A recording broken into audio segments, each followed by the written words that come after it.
Seguimos estudiando los circuitos eléctricos y la ley de Ohm. A manera de estar entrando a lo que es la ley de Ohm, vamos a conocer qué es un circuito eléctrico. ¿Ya? Ustedes en sus habitaciones tienen este pequeño elemento que se llama foco, ¿ya? Que nos sirve para iluminar nuestra habitación en la noche. Obviamente no lo vamos a prender con una pila, ¿verdad? En este ejemplo queremos mostrar lo siguiente, que este circuito, para que prenda este foco, también llamado resistencia, tiene que haber un cierre de circuito, es decir, tiene que cerrarse completamente. Ustedes cuando entran a su habitación en la noche y eh, prenden o activan el switch o la palanca, ¿ya? Entonces ahí es cuando va a prender, ¿verdad? Entonces, ¿qué está haciendo ahí? ¿Qué están haciendo? Ustedes simplemente están ejecutando el cierre del circuito. Es decir, tenemos una batería y aquí tenemos una palanca que nos va a servir para abrir y cerrar el circuito. Abrir significa que está cortado el circuito y no hay paso de electrones. Y cerrado y hay paso de electrones y puede llegar a cerrar el circuito y además prender la carga o la resistencia. ¿Ya? Vamos a conocer un poco de lo que es la introducción, circuito eléctrico, ley de Ohm. Es lo que nos va a interesar, ¿ya? Circuito, serie y paralelo también vamos a estar estudiando. Aquí observamos lo siguiente. Se quiere conectar adecuadamente una ampolleta. Ampolleta lo denominan el foquito, ¿ya? Un conductor y una pila para lograr que, que la ampolleta se encienda, ¿ya? Y tenemos la pila, ¿ya? Ustedes conocen la pila, que tiene dos polos, positivo y negativo, ¿ya? Entonces, ¿qué tipo de corriente genera esta pila? ¿Será corriente alterna o directa? Obviamente es directa, ¿no? Entonces nos menciona aquí en este punto que tiene 1.5 volts, ¿no? Y la marca. Entonces esta ampolleta requiere esta cantidad de voltaje para que se encienda, ¿ya? Y además tiene que cerrar circuito para que se encienda. Es decir, este lugar de la parte superior, donde está un poco crecido, ¿ya? Es lado positivo y el otro va a ser negativo. Entonces, aquí en el foco también es de la misma manera. La parte que está un poco crecida es positiva y esto sería la parte negativa, ¿ya? Uno, opción de conexión. ¿Cómo conectamos primero? El positivo con positivo, ¿ya? ¿Se encenderá la ampolleta? Dice. No, no ve, no se va a encender. ¿Por qué? Porque le falta negativo. Tiene que cerrar el circuito, ¿ya? La respuesta no, no se enciende, ¿no? Porque le falta negativo. Segunda opción de la conexión. Positivo a negativo. ¿Se encenderá la ampolleta? La respuesta es no, no se enciende. Obviamente le falta. Obviamente aquí estaba conectado positivo con positivo, pero esta base negativa tenía que conectarse con la parte inferior de la pila, ¿no? Aquí, por ejemplo, la tercera opción. ¿Se encenderá la ampolleta? Obviamente se enciende. ¿Cómo se enciende? Esta punta crecida está chocando con la pequeña cresta que tiene el foco, ¿no? Y el negativo con la base. Entonces se enciende ahí. Entonces, es decir, positivo va de negativo, llega a la parte negativa del foco, sale del positivo, se une con el positivo. Y sucede lo que es el cierre del circuito y enciende. ¿Se encenderá la ampolleta? La respuesta es sí. Ahora sí se enciende. Esto se debe a que las conexiones se hicieron de manera que la corriente eléctrica pueda circular entre la pila a la ampolleta. En otras palabras, este caso se armó un circuito eléctrico. Entonces, ahí podemos observar el ejemplo, ¿ya? ¿Qué es un circuito eléctrico? Un circuito eléctrico, jóvenes y señoritas, es un conjunto de elementos, ¿ya? Los elementos pueden ser un fuente, una pila, un conductor y una carga. Aquí también puede existir un switch o un medio de protector, como un fusible, ¿ya? Que unidos adecuadamente permiten el paso de electrones a través de un conductor, ¿ya? Aquí lo mismo, ¿ya? Este circuito está en serie. Más adelante vamos a ver cómo es en serie, ¿ya? Es un circuito eléctrico se encuentra elementos activos y elementos pasivos, según suministran o consumen electricidad. Aquí observamos los elementos activos. Entre ellas tenemos las baterías, las pilas, ¿ya? Energía eléctrica, ¿ya? Que generan energía eléctrica, ¿ya? Y una vez descargadas, bueno, ya lo botamos, por ejemplo, las pilas, ¿verdad? En cambio, las baterías se pueden recargar, es lo bueno, ¿no? Y también después de un tiempo, ya lo tienes que botar. Y esos serían los elementos activos, ¿no? Y los elementos pasivos son, por ejemplo, los elementos que van a consumir a partir de esta energía generada.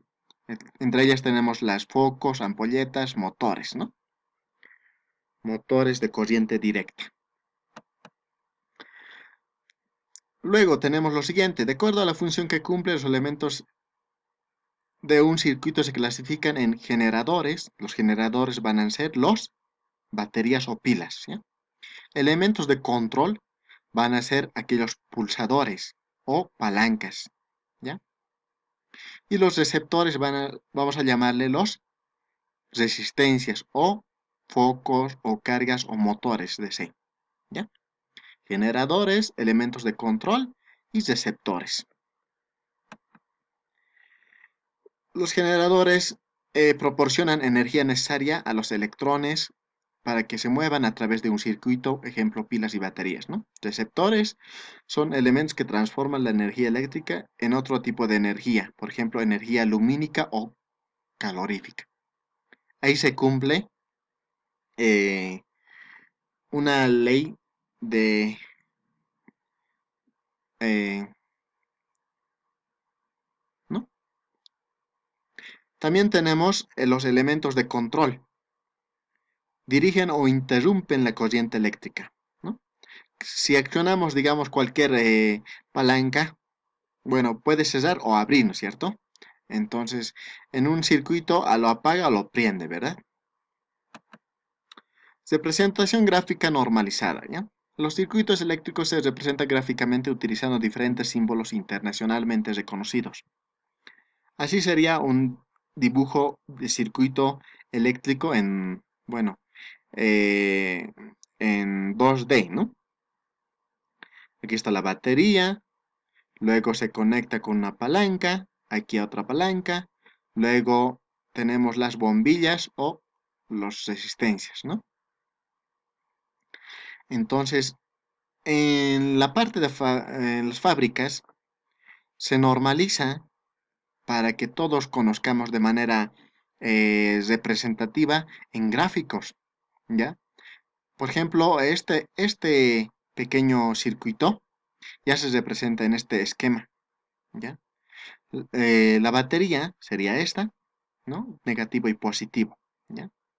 Luego viene la palanca, aquí está la palanca, ¿ya? Cerrada, ¿ya? Palanca cerrada. Aquí está, aquí y aquí unido. Luego viene, continuamos acá, estamos aquí en este punto, subimos y ahí está una bombilla que prende, ¿no? Porque esto está cerrada, ¿ya? Y luego, continuación tenemos una bombilla o una palanca abierta, ¿ya? Está alzada, ¿no es cierto? Con esta línea. Entonces, por eso es la causa que no prende estas bombillas. Entonces, este circuito está en paralelo y está en serie. A continuación o más adelante vas a conocer qué es un circuito en paralelo y serie, ¿ya? Entonces, de esta manera eh, ya se dibujan los esquemas de los gráficos, ¿ya? Simbología. La simbología básica utilizada en la electricidad son las siguientes. Esto sería un cable conductor, esto sería una bombilla, esto se llama resistencia, termistor o resistencia térmica, esto es una fuente de corriente alterna. ¿Ya?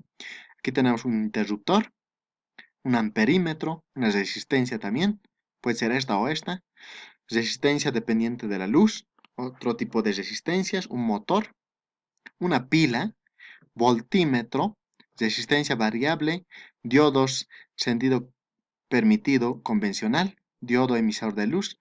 Esto ya sería la batería, ¿ya? Esto se llama condensador, elemento termoeléctrico, inductancia, toma de tierra, ¿ya? Esta es la toma de tierra. Entonces se deben memorizar todas estas simbologías utilizadas en electricidad. Este circuito, por ejemplo, ¿qué observamos a continuación? ¿Ya? Observamos lo siguiente. ¿Usa pila o baterías? ¿Usa? Sí, ¿no? Aquí está. ¿Tiene un interruptor? Sí, aquí está. ¿Cuántas ampolletas tiene? Aquí está, uno, dos, ¿ya? Entonces ahí está una batería, ahí está un interruptor, ahí está dos ampolletas, ¿no?